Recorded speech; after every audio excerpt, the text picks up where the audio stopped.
Doctor Mohammad ইউনূসের সরকার আসলে যখন ক্ষমতা থেকে সরে যাবে, আমি জানি না যে আসলে কি ঘটবে। কেন একে একে আমাদের এই সরকারের প্রতি বা সরকার প্রধানের প্রতি বা তাদের যারা উপদেষ্টারা আছেন, বিশেষ করে প্রভাবশালী উপদেষ্টা, তো সেই উপদেষ্টাদেরকে নিয়ে ইতিমধ্যেই নানান আলোচনা সমালোচনা বা যারা হেটার্স আছেন অথবা একসময় ভালোবাসতেন, তারাও কিন্তু আস্তে আস্তে বিরুদ্ধ আচরণ শুরু করেছেন। এখন ক্ষমতায় থাকার কারণে যেটা হয়েছে যে অনেক কিছু হয়তো গণমাধ্যমে আসে না বা অনেক কিছু মিডিয়াতে প্রকাশিত হয় না।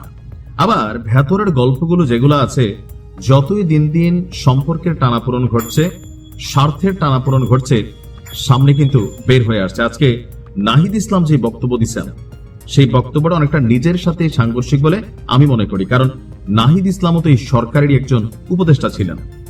তিনি রাজনৈতিক দলের নেতৃত্ব নেওয়ার জন্য উপদেষ্টা পদ থেকে পদত্যাগ করেছেন। এখন কি এমন বলল যে উপদেষ্টাদের অনেককেই বিশ্বাস করা ভুল ছিল, মানে কাদেরকে বিশ্বাস করা ভুল ছিল। দ্বিতীয় লাইনটা হচ্ছে আস্থা রেখে প্রতারিত হয়েছে। তৃতীয় লাইনটা আরো ভয়ঙ্কর, যে সময় হলে নাম জানানো হবে। এখন এই সময়টা কখন? এটা কি মানে এই সরকারের মেয়াদ শেষ হবার পরে নাকি আগে? এখন কি ভুল হয়েছিল?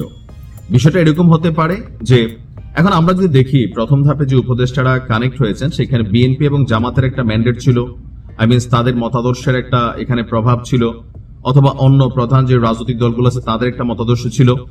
আর এর পাশাপাশি ডক্টর ইউনূস স্যারের নিজস্ব একটা প্রভাব ছিল, যে আমরা অনেকেই বলে থাকি যেটা হচ্ছে এনজিও সরকার, মানে তিনি তার পরিচিত বা তার আত্মীয় স্বজন অথবা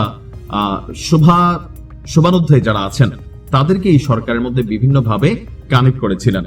তো তাদের প্রতি আস্থা রেখে ভুল হয়েছে, প্রতারিত হয়েছেন। কি প্রতারিত হয়েছেন? জাতি হিসাবে কি আমরা প্রতারিত হয়েছি, নাকি আপনারা শুধু প্রতারিত হয়েছেন? থাকে না যে এনসিপি এই সরকারটাকে গঠন করছে কোথাও না কোথাও, সে প্রধান স্টেক হোল্ডার হিসাবে তারা হয়তো অনেক কিছুই চাচ্ছিল, যেটা ডক্টর মোহাম্মদ ইউনূস এই মুহূর্তে দিতে চাচ্ছে না।